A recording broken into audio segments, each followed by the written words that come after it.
Assalamualaikum warahmatullahi wabarakatuh. Halo semuanya, selamat datang di video pembelajaran kimia bersama saya Fani Humaira. Pada video kali ini, kita akan mempelajari materi kimia kelas 11 mengenai pengenalan termokimia.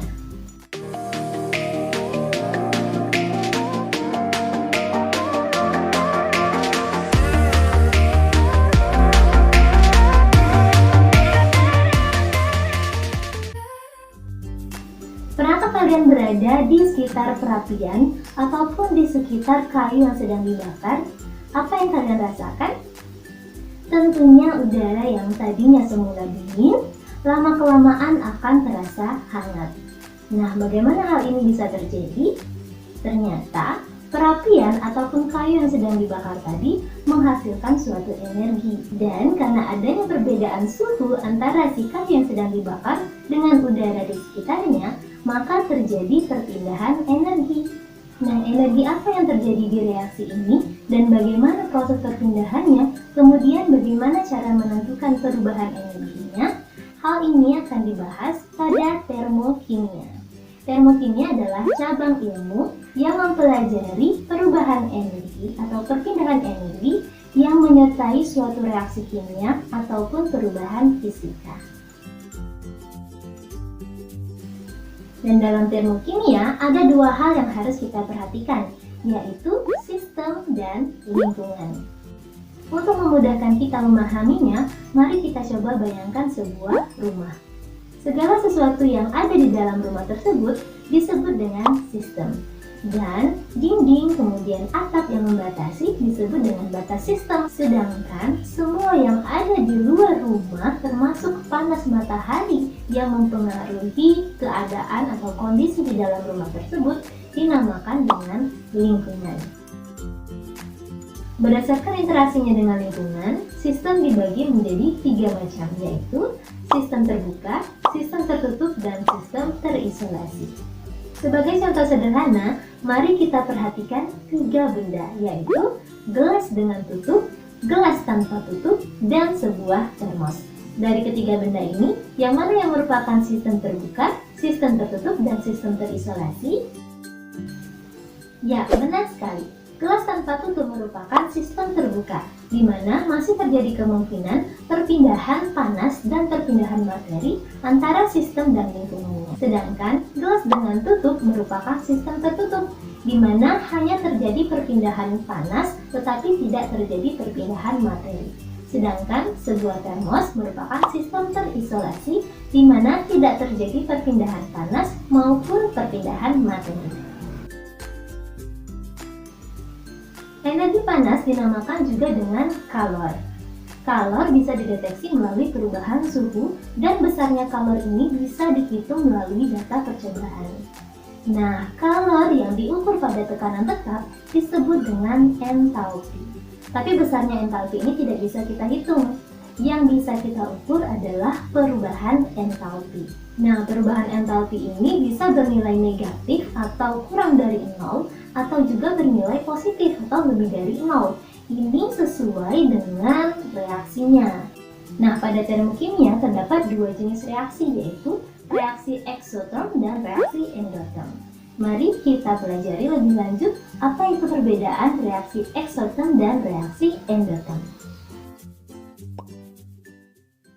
Pada reaksi eksoterm, suhu pada sistem lebih tinggi daripada suhu lingkungan, sehingga sistem akan melepaskan kalor ke lingkungan dan menyebabkan suhu lingkungan menjadi lebih tinggi atau naik, sehingga terasa lebih panas. Salah satu cara untuk menunjukkan perubahan entalpi yang terjadi dalam suatu reaksi kimia adalah dengan menggunakan diagram entalpi atau diagram tingkat energi. Nah, pada reaksi eksoterm, harga entalpi reaktan lebih tinggi daripada entalpi produknya, sehingga pada reaksi eksoterm ini, delta H bernilai negatif. Jadi perlu digarisbawahi ya, bahwa pada reaksi eksoterm, delta H bernilai negatif. Sedangkan pada reaksi endoterm, suhu sistem itu lebih rendah daripada suhu lingkungan, sehingga sistem akan menyerap kalor dari lingkungan dan menyebabkan suhu lingkungannya menjadi turun, jadi terasa lebih dingin. Untuk diagram entalpinya, pada reaksi endoterm, harga entalpi produk lebih tinggi daripada entalpi reaktan, sehingga di reaksi endoterm ini delta H bernilai positif. Nah, berikut ini beberapa contoh dari reaksi eksoterm, antara lain reaksi pembakaran. Jadi, bisa pembakaran senyawa apapun, misalnya kayu bakar, kertas, atau bahan bakar kendaraan ya, bensin, bahkan proses pembakaran makanan yang terjadi di dalam tubuh kita. Makanya kita kalau sudah makan itu terasa hangat ya, berkeringat malahan. Nah, itu adalah contoh dari peristiwa eksoterm. Kemudian contoh lainnya adalah peristiwa pembekuan. Jadi ini peristiwa perubahan fisika ya. Jadi air pada kondisinya cair, ketika dia melepaskan kalor ke lingkungan, maka air tersebut akan mengalami pembekuan menjadi es. Nah, contoh yang ketiga yang Ibu perlihatkan di sini merupakan reaksi kimia antara logam alkali dengan air. Jadi, di reaksi ini juga menghasilkan kalor ke lingkungan. Ya, maka terlihat di situ ada percikan api. Berikutnya adalah contoh dari reaksi endoterm, antara lain proses pelarutan amonium nitrat dalam air. Jadi seperti yang bisa kita lihat di situ terjadi penurunan suhu ya. Nah, inilah yang menandakan bahwa proses pelarutan ini merupakan endotermik. Nah, contoh lainnya adalah peristiwa pencairan. Ya, peristiwa pencairan ini es ketika dia menyerap kalor, maka lambat laun es akan mencair. Dan begitu pula dengan peristiwa penguapan. Ketika air menyerap kalor dari lingkungan, maka dalam waktu tertentu air itu akan menguap menjadi uap air atau berupa gas. Nah, pada termokimia, penulisan persamaan reaksinya itu sedikit berbeda dengan persamaan reaksi biasa, jadi kita sebut dengan persamaan termokimia. Di mana persamaan termokimia ini adalah persamaan reaksi setara yang menyertakan besarnya energi atau kalor yang terlibat. Nah, kalau reaksi yang diukur pada tekanan tetap tadi disebut dengan entalpi, simbolnya H ya. Dan besarnya entalpi itu tidak bisa diukur, yang kita ukur adalah besarnya perubahan entalpi atau delta H. Di mana H produk itu dikurang dengan H reaktan. Oke, bagaimana penulisan persamaan termokimianya? Jadi di sini sudah Ibu bedakan persamaan termokimia untuk reaksi eksoterm dan persamaan termokimia untuk reaksi endoterm. Jadi ada dua cara untuk penulisan persamaan termokimia. Cara yang pertama itu kita bisa menuliskan kalornya di dalam reaksi kimianya seperti ini ya.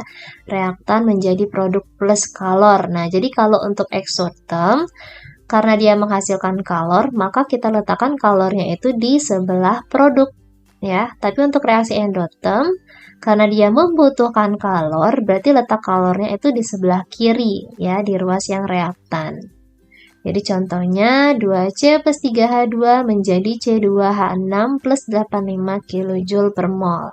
Nah, ini jadi artinya untuk reaksi 2C plus 3H2 menjadi C2H6 ini, dia akan menghasilkan kalor sebesar 85 kJ. Atau penulisan persamaan termokimia yang lazim digunakan adalah seperti ini ya. Jadi delta H-nya itu tidak disertakan di dalam reaksi, tapi dituliskan di sebelah kanan. Ya, delta H sama dengan, seperti itu ya. Nah, untuk eksoterm diingat ya, delta H-nya bernilai negatif. Untuk endoterm itu delta H-nya bernilai positif. Jadi contohnya untuk eksoterm ya, 2C plus 3H2 menjadi C2H6, delta H sama dengan min 85 kJ per mol. Jadi kalau ada tanda min di sini, delta H, maka reaksi ini adalah reaksi eksoterm. Untuk reaksi endoterm contohnya, nah jadi di sini Ibu ambil contoh yang sama, cuma reaksinya dibalik ya. Jadi kalau suatu reaksi yang tadinya eksoterm, kalau kita balik ya, reaktan menjadi produk, produk menjadi reaktan, maka reaksinya menjadi endoterm. Sebaliknya, kalau tadinya endoterm, kita balik menjadi eksoterm. Delta H-nya pun berubah tanda ya. Tadinya positif bisa menjadi negatif, tadinya negatif bisa menjadi positif. Untuk contohnya seperti ini ya, C2H6 plus 85 kJ per mol menjadi 2C plus 3H2. Artinya C2H6 ya, untuk menjadi 2C plus 3H2, dia membutuhkan kalor sebesar 85 kJ. Atau kita tulis C2H6 menjadi 2C plus 3H2, itu delta H-nya sebesar positif 85 kJ per mol. Nah, ini artinya reaksi C2H6 menjadi 2C plus 3H2 ini reaksinya bersifat endotherm atau membutuhkan kalor. Untuk penulisan diagram entalpinya, jadi ingat untuk reaksi eksotherm, entalpi reaktan itu lebih besar daripada entalpi produk. Ya, jadi reaktannya itu kita tulis di atas, produknya kita tulis di bawah. Dan panahnya itu panah selalu dari arah reaktan menuju ke produk ya. Jadi untuk eksotherm itu panahnya ke bawah. Nah, ini tinggal kita tuliskan saja delta H-nya berapa. Di sini kan sudah jelas ya, delta H-nya min 85. Jadi min 85 kJ per mol. Untuk reaksi endotherm, kita ambil dari reaksi ini ya, di mana reaktannya itu adalah C2H6. Nah, untuk endotherm itu entalpi produknya yang lebih besar daripada entalpi reaktan. Jadi reaktannya kita tulis di bawah ya. Reaktannya ini C2H6 menjadi 2C plus 3H2. Jadi produknya kita tulis di atas. Sehingga panahnya itu ke arah atas ya. Dan delta H-nya tinggal kita tuliskan plus 85 kJ per mol. Berikutnya untuk latihan soal, supaya kalian lebih paham lagi mengenai materi pengenalan termokimia ini ya, ada 2 soal. Soal pertama, dari peristiwa-peristiwa berikut, tunjukkan mana yang termasuk reaksi eksotherm dan mana yang termasuk reaksi endotherm. Jadi A ada peristiwa fotosintesis, B peristiwa pengembunan, C pembakaran kembang api, dan D pengeringan pakaian. Soal yang kedua, tentukan reaksi-reaksi berikut ini apakah termasuk ke dalam reaksi eksotherm atau endotherm. Kemudian gambarkan diagram entalpinya. Baiklah, sekian video pembelajaran kimia kita pada hari ini. Sampai bertemu di video pembelajaran berikutnya. Wassalamualaikum warahmatullahi wabarakatuh.